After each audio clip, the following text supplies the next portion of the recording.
Hello everyone, my name is Marek Matejun. I represent the Faculty of Management at the University of Łódź from Poland, and at the beginning I would like to thank the organizers for the invitation and for the possibility to present my keynote speech at this conference.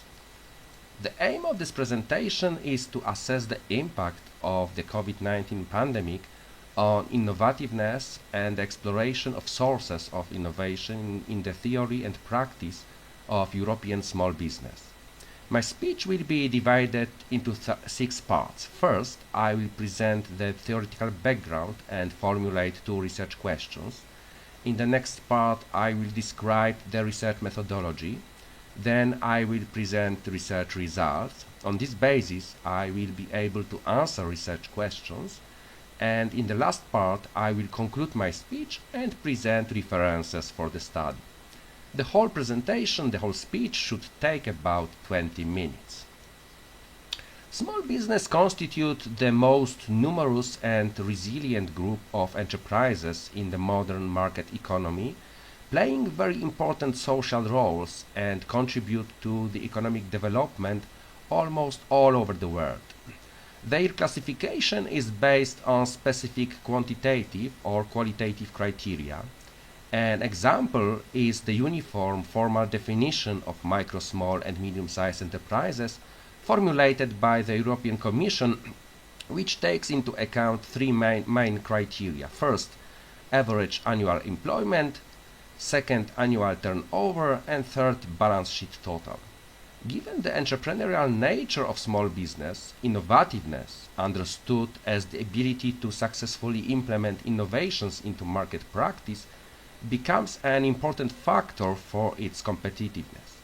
A variety of approaches to understanding, defining, classifying, and measuring innovation are formulated in the literature.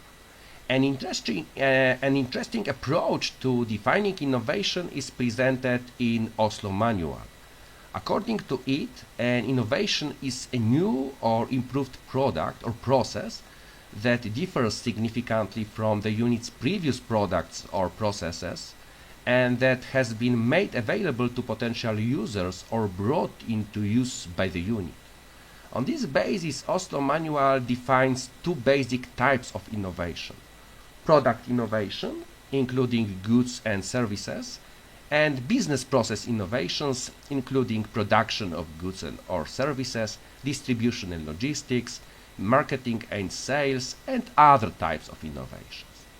According to this approach, a company is innovative if implemented one or more innovations in business practice over a period of 1 to 3 years, usually 2 years.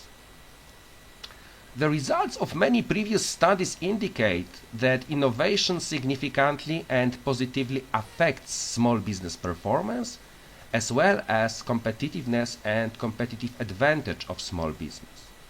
It is simultaneously conditioned by many internal and external factors. A recent significant factor affecting small business innovation has been the COVID-19 pandemic, causing far-reaching social and economic impacts worldwide. The literature recommended that SMEs respond to the crisis by using creative approaches to problems to obtain entrepreneurial opportunities for increased innovation. This leads directly to the formulation of the first research question. So, how has the COVID-19 pandemic affected small business innovation? Next very important factor for small business innovation are sources of innovation. In previous literature we can find two main groups of these sources. First, external sources, including customers, suppliers, strategic partners, competitors, universities and research and development institutions, specialized meetings, for example, fairs, conferences, seminars, cooperation with consulting institutions, imitation of external solution in the form of benchmarking, for example, and purchases of ready-made solutions such as machinery, equipment, or technological lines. The second group are internal sources, which usually include the company's owners and managers employees, and the outcomes of companies' own research and development units. Another interesting source of innovation is the open innovation model, in which the development of innovation is carried out using external resources with the participation of internal resources. As a result, the innovation implementation processes use internal and external ideas, opportunities, pathways to resources and markets. Confidence in sources of innovation can be undermined under conditions of crisis such as the COVID-19 pandemic. At the time, maintaining relationships with particular sources is a sign of small business resilience, enabling more effective recovery in post-crisis conditions. This leads directly to the formulation of the second research question.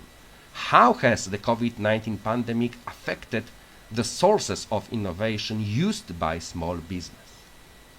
To answer research questions, I conducted own survey research on a random sample of 758 innovative SMEs. The geographic scope of this study covered 6 European countries with different innovation indexes according to 2020 Innovation Union scoreboard. The research was conducted in Finland and Sweden as innovation leaders, in Germany and the United Kingdom as strong innovators, as well as in the Czech Republic and Poland as moderate innovators countries. All surveyed companies may be perceived as innovative according to 2018 Oslo manual definition. It means that all of them implemented at least one innovation during the last 2 years. The size of the analyzed companies was determined on the basis of European small business definition. The sample consists of 62% of microenterprises, 27% of small companies, and 11% of medium-sized companies. Also, the timing of research was very important. Survey was conducted in March-August 2021, which enabled a comparison of innovativeness of the surveyed companies during the year before and the first year during the COVID-19 pandemic. The respondents were mainly owners or managers of surveyed enterprises. In the first part of the study, respondents were asked how the pandemic affected the innovativeness of the surveyed companies. Based on their answers, I indicated 3 groups of entities. In the first group of fragile innovators, the pandemic significantly reduced innovation activity. In this case, innovative solutions were fully or mostly implemented before the pandemic. This group consisted of 34% of surveyed enterprises and was dominated by small companies. To relatively greatest extent, companies from the Czech Republic and Poland were included in this group. In the second group of resilient companies, innovations were implemented to a similar extent both before and during the COVID-19 pandemic. This group consisted of 36% of surveyed enterprises and was dominated by medium-sized companies, mostly from Sweden and Germany. In the third group, the COVID-19 pandemic became an important starting point of innovative activity. In this case, innovative solutions were introduced fully or mostly during the crisis. I called this group an emerging innovators. It consisted of 30% of the surveyed enterprises, mostly micro companies from the United Kingdom and Finland. In the next part of the research, I analyzed the types of innovations implemented by the surveyed companies over the past 2 years. Based on respondents' answers, it was determined that all types innovations, according to Oslo manual classification, were implemented in the surveyed entities, as shown in this table. The results indicate that product innovations were implemented to a greatest extent, mainly by surveyed companies from the United Kingdom and Sweden. Very popular were also innovations in communication systems, implemented mainly by companies from Germany and the Czech Republic, and process innovations in production and services provision, implemented mainly in the Czech Republic and Poland. In contrast, innovative logistics solutions were implemented to the smallest extent by only 19% of surveyed companies, primarily from the Czech Republic and Finland. The COVID-19 pandemic contributed to a significant increase in innovations in the area of administration and management, up to 45% versus 26% before the pandemic. Market innovation, up to 46 versus 33% before the pandemic, and the extent of implementation of innovative solutions in communication systems, up to 49% versus 37% before the pandemic. On the other hand, the crisis caused by the pandemic contributed to a slight reduction in process innovation in manufacturing and service delivery, down to 36% versus 41% before the pandemic. In the next part of the study, I analyzed sources of innovation used by surveyed companies. In order to accurately assess the impact of COVID-19 pandemic on the extent to which sources of innovation were used, a comparison was made between their use by fragile innovators, means companies that were primarily active in innovation before the pandemic, and emerging innovators, companies that innovated primarily during the pandemic. To identify differences in the extent of use of these sources, the statistical test for the difference between two population proportions was used. The results are presented in this table and indicate that the most popular external source of innovation in both analyzed periods were customers, while internal sources were the management of the surveyed companies. In the external context, cooperation with other companies, such as strategic partners or consulting firms, as well as purchases of machinery equipment or technological lines, were also significantly used. On the other hand, innovative solutions in surveyed SMEs were introduced to the smallest extent on the basis of an open innovation model and through cooperation with universities and R&D institutions. Also, own R&D facilities were used to a relatively lesser extent, which is mainly due to small size and resources limitations of the surveyed companies. Analysis of the impact of COVID-19 pandemic on the use of sources of innovation shows that in most cases no statistically significant differences were observed. Overall, there was a significant increase in the use of internal sources of innovation, including primarily the creativity of company executives from 44% to 52%, and company employees from 35 to 41%. In the external context, however, there was a significant decrease in the use of specialized meetings such as trade fairs, conferences and industry seminars from 20 to 12%. Based on the presented research results, it is possible to answer research questions. The first question posed was, how has the COVID-19 pandemic affected small business innovation? The results demonstrate a differentiated impact of the pandemic on the innovation activity of the surveyed enterprises. On the basis of research results, three distinct response groups were identified. First, emerging innovators, which used the crisis as a catalyst for opportunity recognition and intensified their innovation efforts.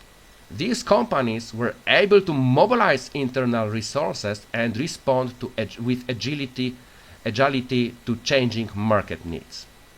The second group, enterprises of fragile innovators, significantly limited or even abandoned innovation during the pandemic. Their retreat can be attributed to specific market conditions. including temporary closures and the inability to adapt rapidly to new operating constraints.